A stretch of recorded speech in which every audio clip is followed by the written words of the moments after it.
ભુજમાં આમ આદમી પાર્ટીએ મોંઘવારી મુદ્દે સૂત્રોચ્ચાર કરી કેન્દ્ર સરકારનો વિરોધ કર્યો। મારું નામ સંજય બાપટ છે। આમ આદમી પાર્ટી પશ્ચિમ કચ્છ જિલ્લા પ્રેસિડેન્ટ છું।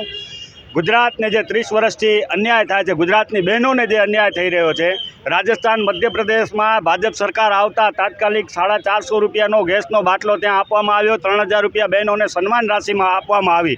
જ્યારે આમ આદમી પાર્ટી અમે જ્યારે વાયદાઓ કર્યા ગુજરાતની અંદર, જ્યારે ચૂંટણી વખતે વિધાનસભા વખતે, ત્યારે એ લોકો એમ કહેતા હતા કે આ રેવડી વેચી રહ્યા છે। ત્યારે માન્ય કેજરીવાલ સાહેબ, અમારા પાર્ટીના સંયોજક, બહેનો માટે સંઘર્ષ કરી રહ્યા હતા, બહેનોને કંઈક આપવાની વાત કરી રહ્યા હતા। ત્યારે ભાજપ સરકાર હસતી હતી અને આ જ ભાજપ સરકારે ગુજરાતની બહેનો સાથે અન્યાય કરી ગુજરાતની બહેનોને 1100 રૂપિયાનો જ્યારે બાટલો મળી રહ્યો છે, ત્યારે ભાજપ સરકાર રાજસ્થાનની અંદર 450ની અંદર બાટલો આપે છે, 3000 રૂપિયા સન્માન રાશિ આપે છે।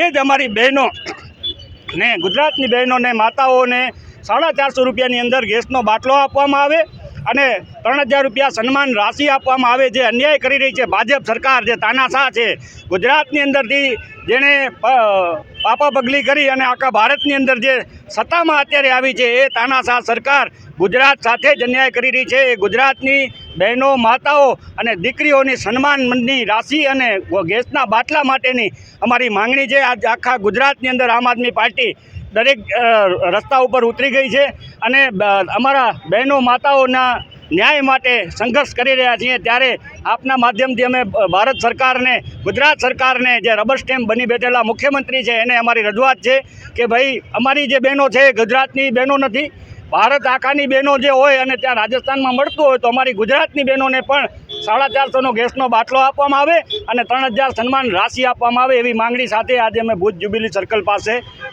અમારો કાર્યક્રમ કરેલો હતો।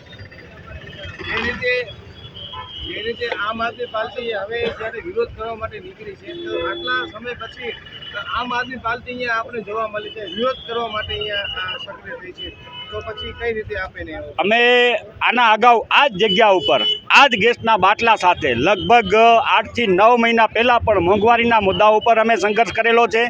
ગૌચરના મુદ્દાઓ હોય કે શિક્ષણના મુદ્દાઓ હોય કે નકલી ડિગ્રીવાળા આ ડૉક્ટર બકરાણીયા જે વીસી છે, વાઇસ ચાન્સલર, એના વિરુદ્ધ હોય કે નીલમબેન પટેલ જે નકલી ડિગ્રી લઈ અને DWDમાં જિલ્લા ગ્રામ્ય વિકાસની અંદર જે કામ કરી રહ્યા છે, એવા તમામ મુદ્દાઓ ઉપર કે તળાવ જે છે અત્યારે મુંદ્રાનું હોય, કે તળાવનો મુદ્દો હોય, તમામ મુદ્દાઓ પર આમ આદમી પાર્ટી દર વખતે સંઘર્ષમાં હોય છે અને આવતી જ હોય છે।